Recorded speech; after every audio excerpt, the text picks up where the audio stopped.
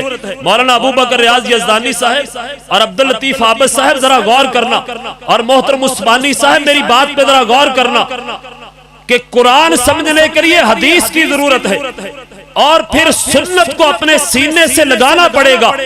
اس لیے کہ ہم یہ بات کہتے ہیں کہ رب العالمین کا ہر فرمان اگر تم نے قرآن کی عملی تصویر کو زمین پہ چلتے پھرتے دیکھنا ہے، پھر کسی اور کے چہرے کو دیکھنے کی ضرورت نہیں ہے۔ کالی کملی والے کی ذات اقدس کو دیکھو، رب نے وہ چلتا پھرتا قرآن بنا دیا ہے۔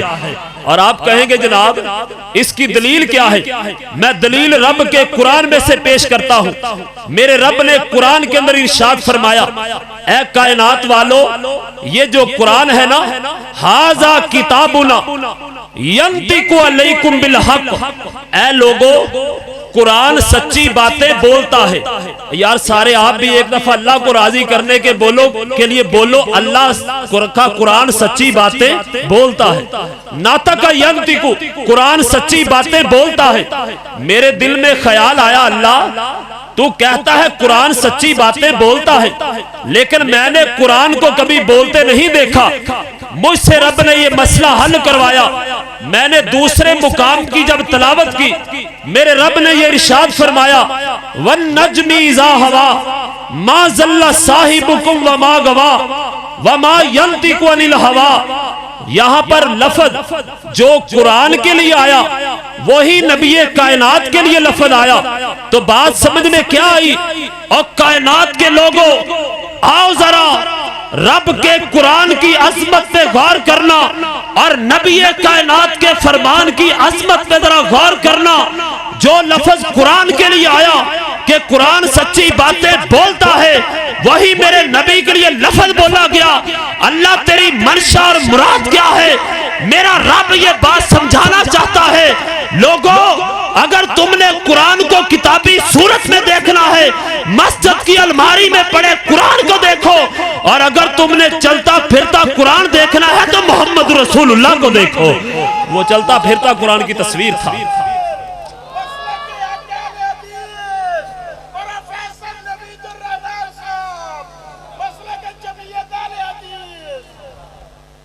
قرآن سچا ہے، سارے بولو قرآن سچا، اور میرے نبی کا ہر فرمان بھی سچا ہے۔ کیوں؟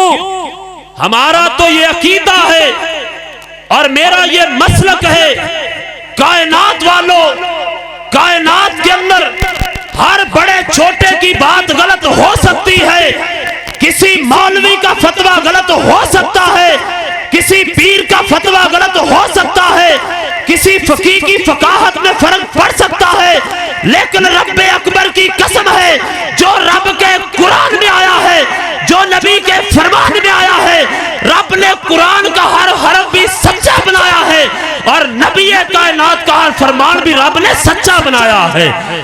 اور آؤ میں یہ بات کہوں گا کہ اگر چاہتے ہو دنیا آخرت میں کامیابی مل جائے، اس کا طریقہ کار کیا ہے کہ رب کے قرآن کو سینے سے لگانا پڑے گا، محمد کے فرمان کو سینے سے لگانا پڑے گا۔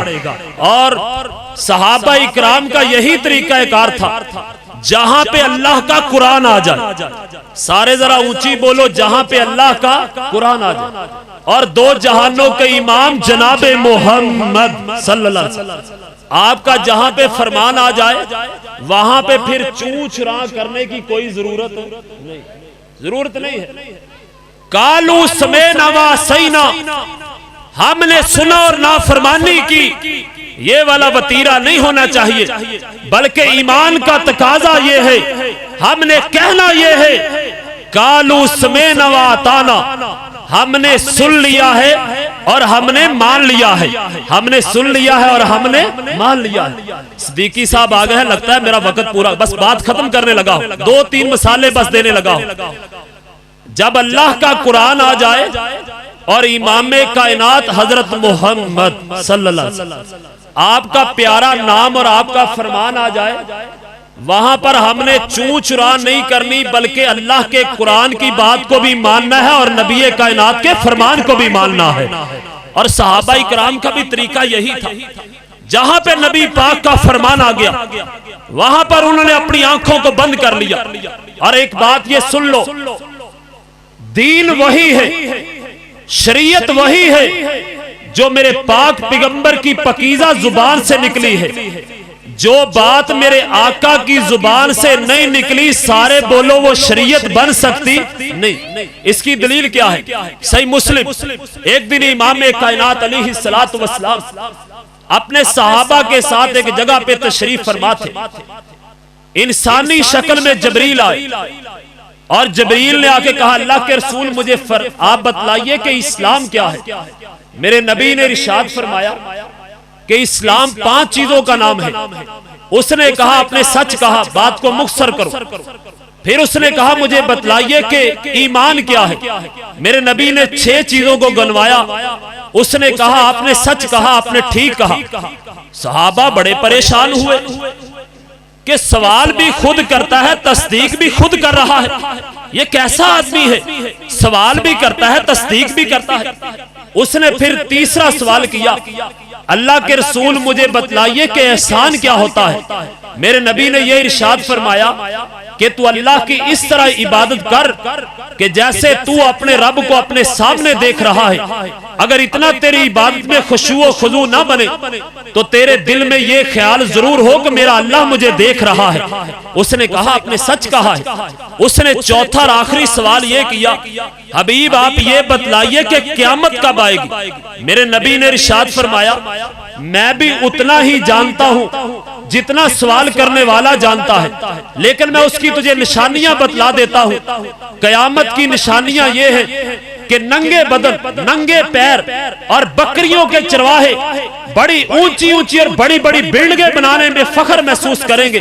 جب یہ دور آ جائے اور لونڈی اپنی مالکن کو جنم دے گی، جب یہ دور آ جائے تو سمجھ لینا کہ قیامت قریب ہے.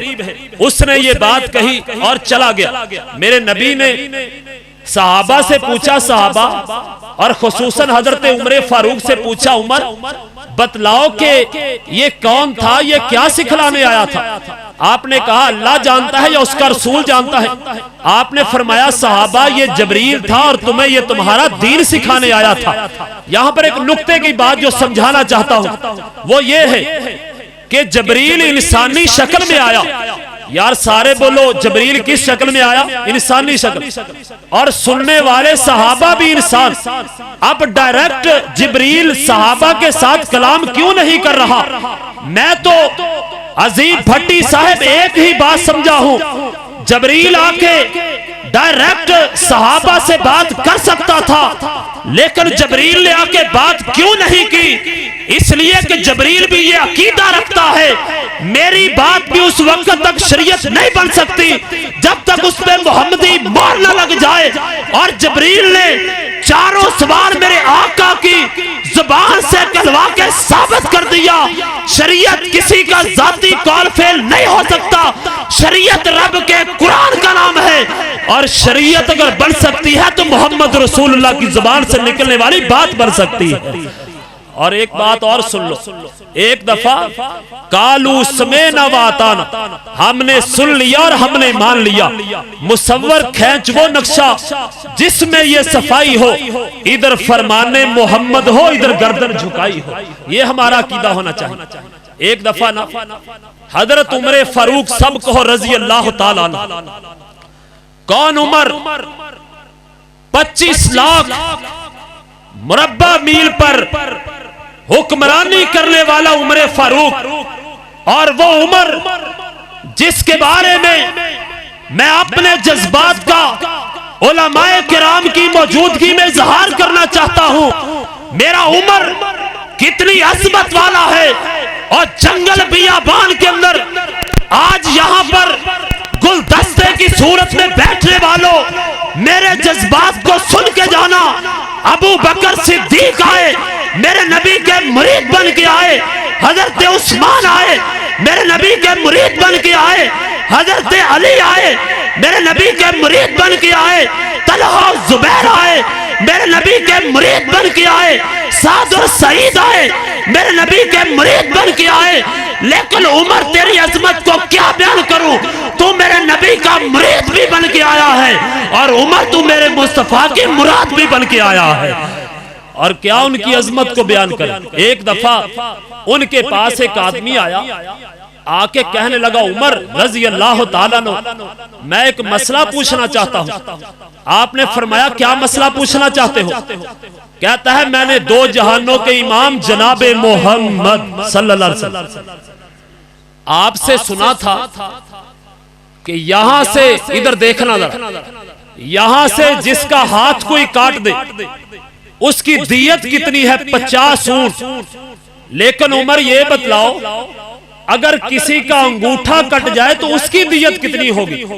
حضرت عمر رضی اللہ تعالیٰ عنہ نے کاتب کو بلایا اور آپ نے 5 انگلیوں کے نشان بنا کے اس کے اوپر لکھوا دیا انگوٹھے کی دیت جو ہے یہ 15 اونٹ ہے، 7 والی 2 انگلیوں کی جو دیت ہے وہ 10 اونٹ ہے، اس کے 7 والی انگلی کے 9 اونٹ اور آخری کے 6 اونٹ ہے۔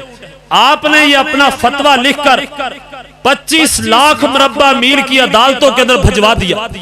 جب یہ قاصد فتویٰ لے کر مصر کی عدالت میں پہنچا، وہاں پر قاضی القضاء کے عہدے کے اوپر جو بیٹھنے والے تھے ان کے ساتھ حضرت ابو موسیٰ اشعری رضی اللہ تعالیٰ عنہ بھی تشریف فرما تھے۔ انہوں نے جب حضرت عمر فاروق کا فتویٰ دیکھا، آپ نے گھوڑا پکڑا اور دوڑاتے ہوئے مدینہ الرسول تشریف لے آئے اور آ کر کہا عمر کیا یہ آپ نے فتویٰ لکھ کے بھیجا ہے؟ حضرت عمر نے فرمایا ہاں ابو موسیٰ اشعری یہ میں نے فتویٰ لکھا ہے۔ حضرت ابو موسیٰ اشعری رضی اللہ تعالیٰ عنہ فرمانے لگے عمر میں نے کالی کملی والے آقا جناب محمد صلی اللہ علیہ وسلم آپ کی زبان سے سنا تھا کہ 5 انگلیوں کی دیت برابر ہے، 5 انگلیوں کی دیت برابر ہے۔ آپ کو کس نے اختیار دیا ہے کہ علیحدہ علیحدہ انگلیوں کی دیت آپ مقرر کر رہے ہیں؟ کہا میرے پاس نبی پاک کی حدیث کا علم نہیں تھا۔ آپ نے کاتب کو بلایا اور اپنا دوبارہ فتویٰ صادر کروایا اور فرمایا کہ عمر کا فتویٰ پوری کائنات کے اندر جہاں جہاں پہ اسلامی حکومت ہے وہاں وہاں تک پہنچا دیا جائے کہ میں نے جو دیت مقرر کی تھی 25 لاکھ مربع میل پر، آج کے بعد فیصلہ میرے حکم پر نہیں کیا جائے گا۔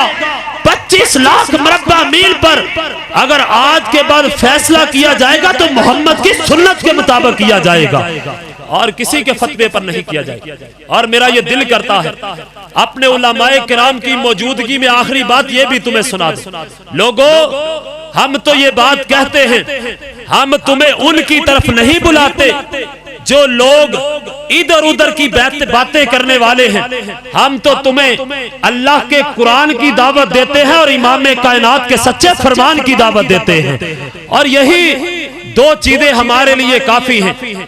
اس کے علاوہ ہمیں سارے بولو تیسری چیز کی کوئی ضرورت نہیں۔ کیوں ضرورت نہیں ہے؟ اور 2 چیزیں کافی ہیں۔ سیانے بندے کہتے ہیں نا تیجا رلیا تے چنگا گلیا، اور تیسری چیز کی بھٹی صاحب کیا ضرورت ہے؟ دیکھو نا ایک ہاتھ دایاں ایک ہاتھ بایاں، بات 2 سے چل رہی ہے، ایک دایاں کان ایک بایاں کان، بات 2 سے چل رہی ہے، اور ایک آنکھ دائیں ایک بائیں، بات 2 سے چل رہی ہے، پیر دایاں پیر بایاں، بات تو 2 سے بن رہی ہے، آسمان اور زمین بات تو 2 سے چل رہی ہے، ایک سورج اور ایک چاند بات تو 2 سے چل رہی ہے۔ آؤ میں یہ کہنا چاہتا ہوں ایک میرا رب ہے جو میرا داتا ہے، ایک میرا مصطفیٰ ہے جو میرا رہنما ہے، ہمیں تیسرے کی ضرورت نہیں ہے، اور ہماری ہدایت کے لیے ایک رب کا قرآن کافی ہے اور دوسرا محمد کا سچا فرمان کافی ہے۔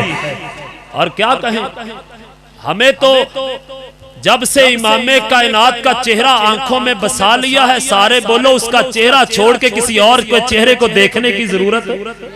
کوئی ضرورت نہیں۔ اتنا پیارا چہرہ،